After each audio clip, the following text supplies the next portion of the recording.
ಚನ್ನರಾಯಪಟ್ಟಣದ ಅರಳಿಕಟ್ಟೆ ಸಮೀಪದ ಪೌರ ಕಾರ್ಮಿಕರ ಬಡಾವಣೆಯಲ್ಲಿ ದೀಕ್ಷಿತ್ ಪ್ರತಿಷ್ಠಾನ ವತಿಯಿಂದ ಸಾಮರಸ್ಯದ ಧಾರ್ಮಿಕ ಕಾರ್ಯಕ್ರಮದಲ್ಲಿ ಸಾಮೂಹಿಕ ಹೋಮವನ್ನು ವಿಶ್ವನಾಥ್ ದೀಕ್ಷಿತ್ ನೇತೃತ್ವದಲ್ಲಿ ನೆರವೇರಿಸಲಾಯಿತು. ಈ ವೇಳೆ ಪುರಸಭೆ ಮಾಜಿ ಸದಸ್ಯ ಕೆರೆಬಿದ್ದಿ ಜಗದೀಶ್, ಮುಖ್ಯಸ್ಥರಾದ ಆನಂದ್, ತೇಜಸ್, ಮಹೇಶ್ ದತ್ತ, ಯಶವಂತ್, ವಿಜಯ್ ಕುಮಾರ್, ಶ್ರೀನಿವಾಸ್, ನರಸಿಂಹ, ರೋಹಿತ್, ರಾಮಂಜಿ, ಪ್ರಕಾಶ್, ರಾಘವೇಂದ್ರ, ಶ್ರೀಧರ್ಮೂರ್ತಿ, ವೆಂಕಟಾಚಲ, ಯೋಗೇಶ್ ಸೇರಿದಂತೆ ಇತರರು ಉಪಸ್ಥಿತರಿದ್ದರು. ಧಾರ್ಮಿಕ ಕಾರ್ಯಕ್ರಮದ ನೇತೃತ್ವ ವಹಿಸಿದಂತಹ ವಿಶ್ವನಾಥ್ ದೀಕ್ಷಿತ್ ಮಾತನಾಡಿದ್ದಾರೆ.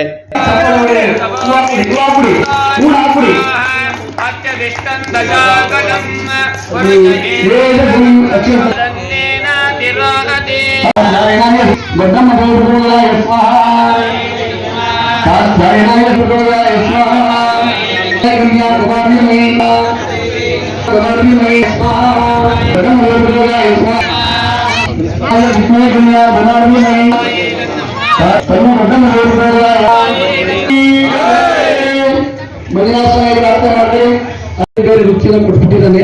ಅದು ನಮ್ಮ ಎಲ್ಲರೂ ಕೂಡ ಆರಾಧನೆ. ಒಬ್ಬ ಗಾರೆ ಕೆಲಸ ಮಾಡ್ತಾನೆ, ಒಬ್ಬ ದೇವರ ವಿಗ್ರಹ ಮಾಡ್ತಾನೆ, ಒಬ್ಬ ಕಬ್ಬಿಣದ ಗೇಟ್ ಮಾಡ್ತಾನೆ, ಒಬ್ಬ ಪ್ಲಂಬಿಂಗ್ ಕೆಲಸ ಮಾಡ್ತಾರೆ, ಒಬ್ರು ಮರದ ವ್ಯಾಪಾರ ಮಾಡ್ತಾರೆ, ಒಬ್ರು ಇಸ್ತ್ರಿ ಕೆಲಸ ಮಾಡ್ತಾರೆ. ಎಲ್ಲರೂ ಕೂಡ ಅವರ ಜೀವನೋಪಾಯ ಆದರೂ ಕೂಡ ಒಂದಲ್ಲ ಒಂದು ರೀತಿಯಲ್ಲಿ ಅದೆಲ್ಲ ಚೈನ್ ಲಿಂಕ್ ಇದ್ದಾಗೆ. ಬೆಳಗ್ಗೆ ಒಂದಿನ ನೀವು ಚನ್ನರಾಯಪಟ್ಟಣ ರಸ್ತೆ ಕ್ಲೀನ್ ಮಾಡದೆ ಹೋದ್ರೆ ಎಲ್ಲ ಗಲೀಜೆಲ್ಲ ಹಾಗೇ ಇರುತ್ತೆ. ಒಂದಿನ ಬೀದಿ ದೀಪ ಆನ್ ಮಾಡೋರು ಆನ್ ಮಾಡದೆ ಹೋದ್ರೆ ನಗರವೆಲ್ಲ ಕತ್ಲೆ ಆಗುತ್ತೆ. ಒಂದಿನ ತರಕಾರಿ ಮಾರೋರು ಮಾಡದೆ ಹೋದ್ರೆ ಆ ದಿನ ಬೆಳಗ್ಗೆ ಯಾರಿಗೂ ಆಹಾರವೇ ಇಲ್ಲ. ದಿನಸಿ ಅಂಗಡಿಯವರು ಸ್ಟ್ರೈಕ್ ಮಾಡಿದ್ರೆ ಯಾರಿಗೂ ಕೂಡ ಆಹಾರ ಪದಾರ್ಥ ಸಿಗೋದಿಲ್ಲ. ಹೀಗೆ ಎಲ್ಲರೂ ತಮ್ಮ ತಮ್ಮ ಕರ್ತವ್ಯ ಪಾಲನೆ ಮಾಡಿದ್ರೆ ಮಾತ್ರ ಅದೆಲ್ಲರೂ ಕೂಡ ಪರಸ್ಪರ ಪೂರಕವಾದ ಅನುಕೂಲ ಆಗುತ್ತೆ.